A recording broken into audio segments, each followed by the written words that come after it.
نرتقي بكمال الحال والعباد وعلى هذه كلها يسعدنا شكر لله الرحمن.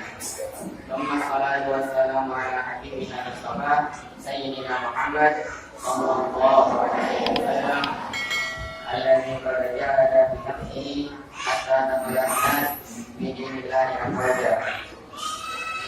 Ya ayyuhalladzina amanu wa jami'an bi al-aktuba tahta mawdu' al-Qur'an.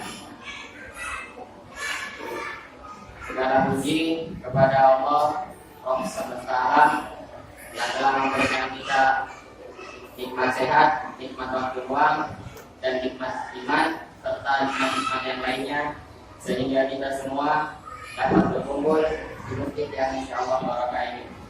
Amin. Kemudian salawat serta salam tak lupa pula kita curahkan kepada junjungan kita, saudara kita Nabi Muhammad SAW, yang mana berkat perjuangan beliaulah kita dapat merasakan Islam yang damai, Islam yang tenang, tanpa ada yang berkorban darah untuk mempertahankan agama ini. Berdirinya saya di sini untuk menyampaikan sedikit beruntung yang bertemakan Al-Quran. Dari Anas bin Malik radhiyallahu anhu berkata, Rasulullah sallallahu alaihi wasallam bersabda, "Inna lillahi ahlina minan nas." Qalu ya Rasulullah, man hum? Qala hum ahlul Quran, kamnullahi wa qasaduhu wa ahlu wa Ibnu Majah.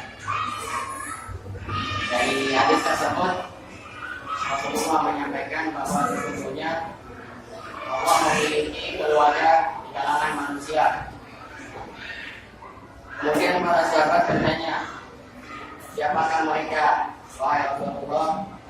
Rasul pun menjawab, mereka adalah ahlul Quran, mereka adalah keluarga Allah dan orang-orang pilihannya. Berinteraksinya kita semua dengan Al-Quran dapat disimpulkan bahwa kita termasuk Ahlul Quran.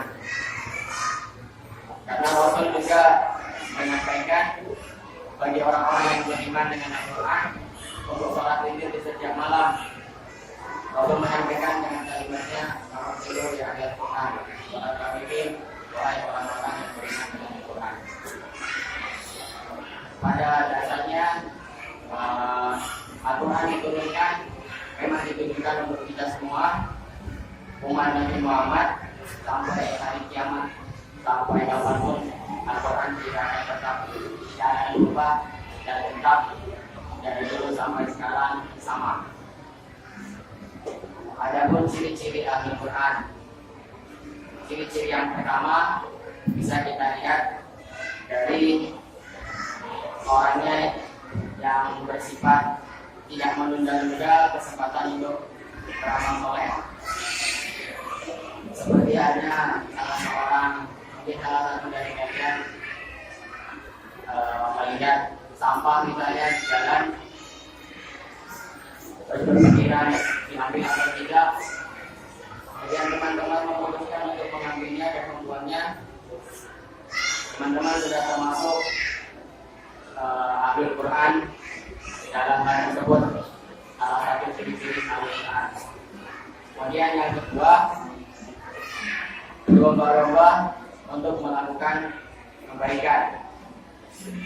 Misalnya temannya satu menghafal Al-Quran setengah halaman, teman yang lainnya tidak mau kalah, lebih semangat lagi menghafal Al-Qurannya.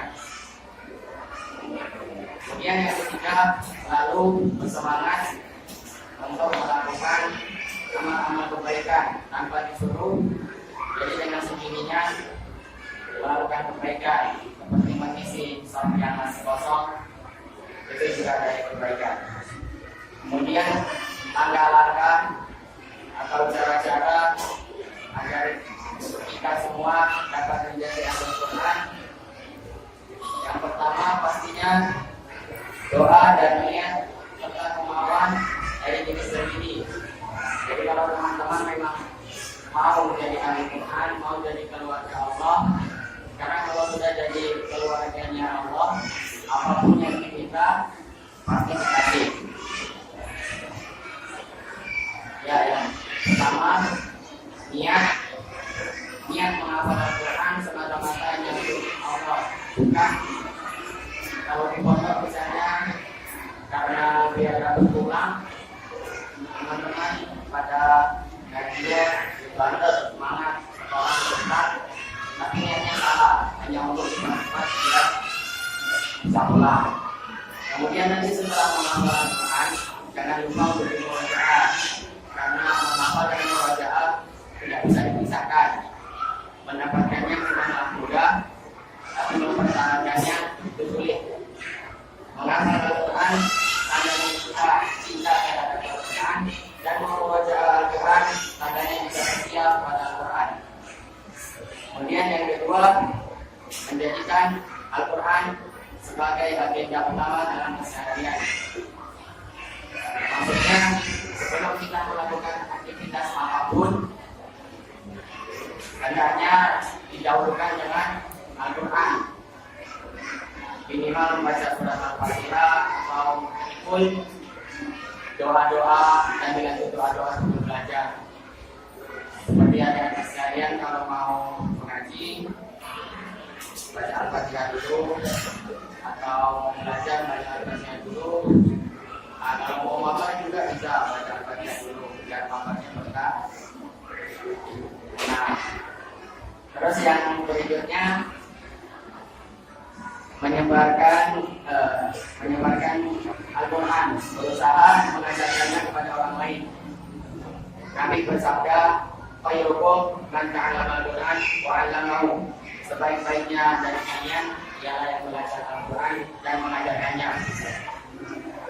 Di sini kita sudah sama-sama belajar Al-Quran, dan nanti ketika sudah keluar dari sini, jangan dilupakan ilmu-ilmu yang kita dapatkan dari sini, dan sebisa mungkin disampaikan kepada orang yang belum tahu. Kemudian yang berikutnya, yang terakhir, yang keempat, berusaha memahami dan mentadabburi Al-Quran. Cukup untuk teman-teman sekalian belajar Al-Quran, cara membacanya itu sudah cukup. Dan untuk memahaminya, kalau teman-teman sekalian memang sudah bisa untuk memahami isi Al-Quran, itu lebih bagus. Tapi lebih bagus lagi kalau teman-teman fokus belajar membaca Al-Qurannya dulu, nanti di jenjang berikutnya baru belajar memahami isi Al-Quran. Kemudian siapakah di antara manusia yang sebaik-baiknya Al-Quran?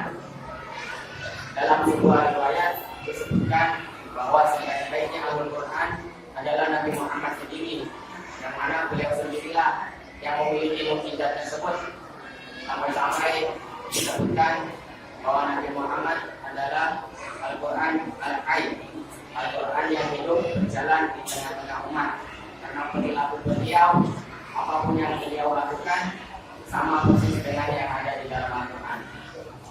Begitupun dengan para sahabat, mereka lah yang interaksinya dekat dengan Al-Quran, bahkan lebih dekat dari kita, yang mana beliau mengambil banyak manfaat dari Al-Quran dan mengamalkannya.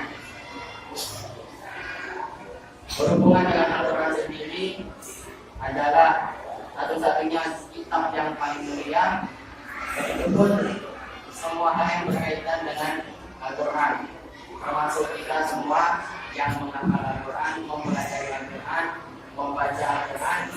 Insya Allah kita semua termasuk orang-orang yang mulia. Semoga apa yang saya sampaikan dapat dipahami, dan semoga Allah memilih kita semua sebagai ahli Quran. Semoga dapat menjadi motivasi yang kuat untuk menjadi lebih baik dalam berinteraksi dengan Al-Quran. Demikian yang bisa saya sampaikan. Untuk teman-teman yang mau bertanya, boleh silakan. Sebelum saya tutup, kalau tidak ada,